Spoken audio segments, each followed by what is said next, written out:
इस क्वेश्चन में हमें दिखाना है कि फ्रिक्शन कब हेल्पफुल होता है और कब प्रॉब्लम क्रिएट करता है। मतलब सेम फोर्स डिफरेंट सिचुएशंस में फ्रेंड भी बन सकता है और फो भी। सबसे पहले आइडिया क्लियर कर लेते हैं। फ्रिक्शन दो सरफेसेस के बीच का वो फोर्स है जो मोशन को अपोज करता है। अब सोचो, मोशन अपोज करना कब यूजफुल होगा? जब हमें कंट्रोल या ग्रिप चाहिए।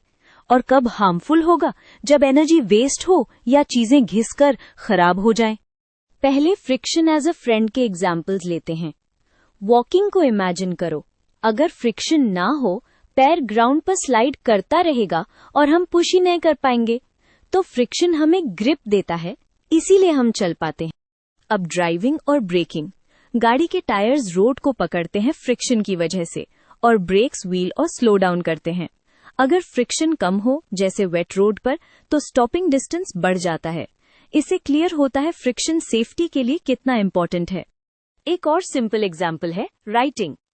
पेन या पेंसिल तभी मार्क बनाती है जब टिप और पेपर के बीच फ्रिक्शन होता है। फ्रिक्शन इंक या ग्रेफाइट को पेपर पर डिपॉजिट करने में हेल्प करता है, वरना स्मूथ स्लिप होती रहेगी और लिखा ही नहीं जाएगा। अब फ्रिक्शन एज अ फो क्यों कह रहे? क्योंकि फ्रिक्शन मोशन को अपोज करता है, तो एनर्जी हीट में कन्वर्ट हो जाती है। मशीन्स में पार्ट्स रब करते हैं, हीटिंग होती है और एफिशिएंसी कम होती है, मतलब एक्स्ट्रा एनर्जी देनी पड़ती है सेम काम के लिए। दूसरा बिग प्रॉब्लम है wear and tear. Tyres, shoe soles, machine bearings, ये सब फ्रिक्शन की वजह से ग्रेजुअली घिस जाते हैं। इसका मतलब फ्रीक्वेंट रिप्लेसमेंट और मेंटेनेंस, जो कॉस्ट और टाइम दोनों बढ़ाता है। तो कंक्लूजन सिंपल है, जहां हमें ग्रिप, कंट्रोल या स्टॉपिंग चाहिए, फ्रिक्शन फ्रेंड, और जहां हमें स्मूथ मोशन और एनर्जी सेविंग चाहिए, वहां फ्रिक्शन फो।